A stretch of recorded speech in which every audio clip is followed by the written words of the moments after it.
La Iglesia del Lunes, nuestro trabajo diario para beneficio del hombre, bendición a las naciones y la gloria de Dios, integrando la fe y el trabajo, desarrollando una teología bíblica para lo que hacemos cada día. Darrell Miller. Una vez cené con Michael Novak y le pregunté qué diría o le gustaría decir a un grupo de estudiantes universitarios cristianos o a personas de negocios sobre relación entre la fe y el trabajo. Él me dijo, quisiera que sepan que Jesús fue un pequeño empresario desde sus 12 o 13 años cuando fue aprendiz hasta los 30 años, según Lucas 3:23. Él se mantuvo de su propio negocio.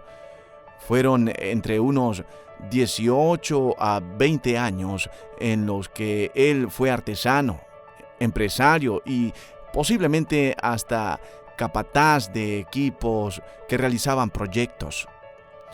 Si Dios envió a su Hijo, el Verbum Dei, como Novak lo expresó, para ser un pequeño empresario, entonces debe ser bueno estar en los negocios y ser uno capaz de trabajar con sus propias manos.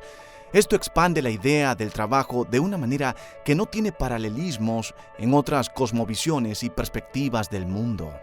Otra forma en la que imitamos a Dios es siendo creativos, trabajando y produciendo productos de la tierra, ya sea maíz, manzanas o papas, o fabricando bicicletas o haciendo zapatos, o maravillosamente utilizando los recursos de la tierra, construir estos cristales que me permiten leer a corta distancia y ver a larga distancia. Esto es solo plástico hecho a partir de petróleo y por muchísimos años nadie supo cómo hacerlo, pero ahora sí es posible.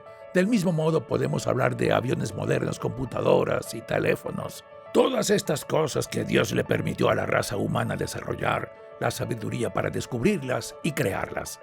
Él quiere que hagamos esto conscientes de que estamos imitando su actividad creativa y de que hacemos estas cosas para el bien de las demás personas. Scott ya nos señaló la distinción entre el llamado general de Dios para todos los cristianos y nuestro llamado en particular. Tal como nos dijo, todos los que estamos en Cristo hemos sido llamados a ser salvos. Hemos sido llamados a la vida cristiana.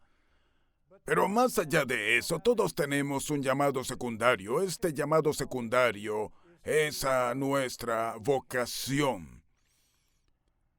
Es a responder a la tarea que Dios nos ha dado para realizar.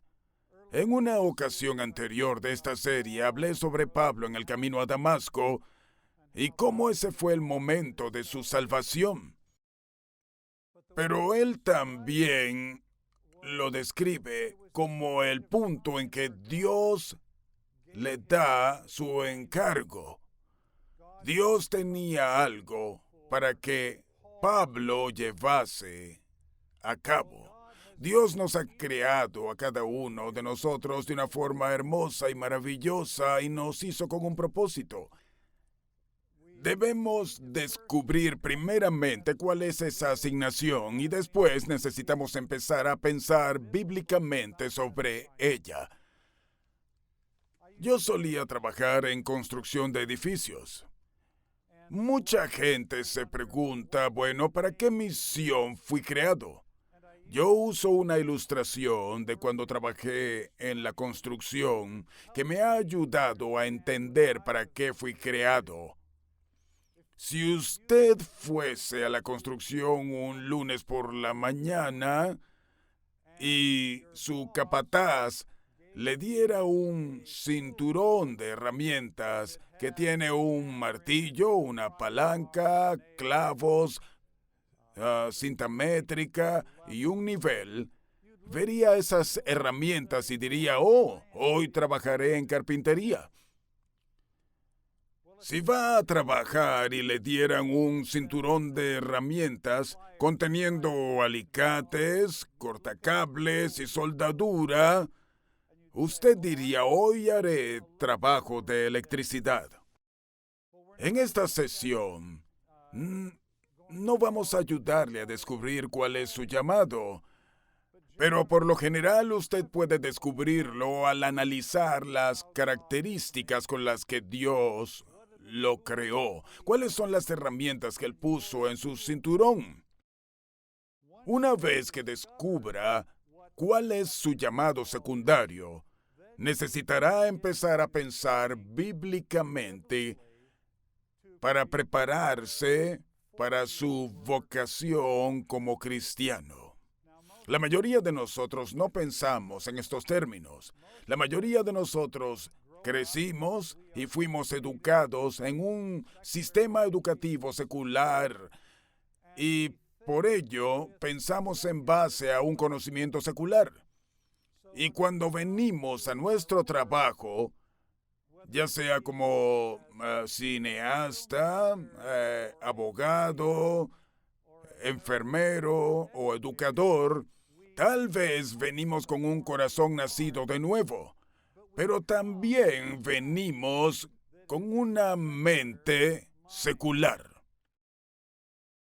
El mundo secular domina todo el sistema educativo, desde lo preescolar hasta la universidad. Vamos a la iglesia para obtener conocimiento espiritual, pero vamos a la escuela y a la universidad para obtener conocimiento secular para realizar nuestro trabajo. Esta es la forma en que pensamos y es la forma como funcionamos, y muy a menudo como cristianos venimos a nuestro lugar de trabajo con un corazón nacido de nuevo, pero con una mente secular. Ahora, si somos en verdad cristianos, necesitamos no solo tener un corazón renacido, sino que necesitamos también una mente renacida. Necesitamos poder pensar bíblicamente sobre nuestro trabajo. Solía ser que la teología era considerada como la reina de las ciencias. Esto significa que en ese tiempo, la teología, comenzando con el estudio de Dios, se convirtió en la disciplina fundacional de todas las otras disciplinas. Las personas perseguían la verdad. Querían saber acerca de Dios y acerca del universo que Él había creado. Dado que Dios es Dios, el universo que Él creó es una totalidad, es un universo. Esto contribuyó al concepto de un campo unificado del conocimiento donde todas las disciplinas, ya sea el arte, la ciencia, la filosofía o la política, o cualquier disciplina que se considerara son parte de y están definidas por la reina de las ciencias, que es la teología. Estudiamos a partir de un campo unido del conocimiento y luego necesitamos aplicar lo que hemos aprendido a cada área de la vida. Anteriormente, hemos hablado durante esta serie sobre cómo la palabra hebrea para adoración es la misma palabra para trabajo. No había distinción en la mente hebrea entre trabajo y adoración, entre los domingos y los lunes, por así decirlo. Tenemos que tomar la verdad bíblica y tenemos que aplicarla en cada área de nuestra vida, incluyendo el área de nuestro trabajo.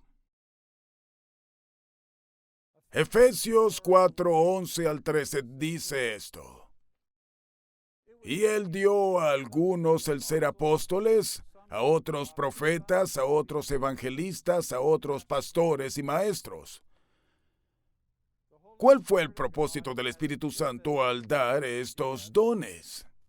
El pasaje continúa diciendo: a fin de capacitar a los santos para la obra del ministerio, para la edificación del cuerpo de Cristo, hasta que todos lleguemos a la unidad de la fe y del conocimiento pleno del Hijo de Dios, a la condición de un hombre maduro a la medida de la estatura de la plenitud de Cristo. Los dones de apóstoles, profetas, evangelistas, pastores, maestros, o de aquellos que están equipados para el trabajo de formación espiritual, existen para preparar al pueblo de Dios para el trabajo de servicio. De alguna manera, hemos perdido de vista esto en nuestra iglesia hoy en día? ¿Cuál es el rol de la iglesia en la preparación de los miembros para sus vocaciones? La iglesia, los líderes de la iglesia juegan un rol muy importante.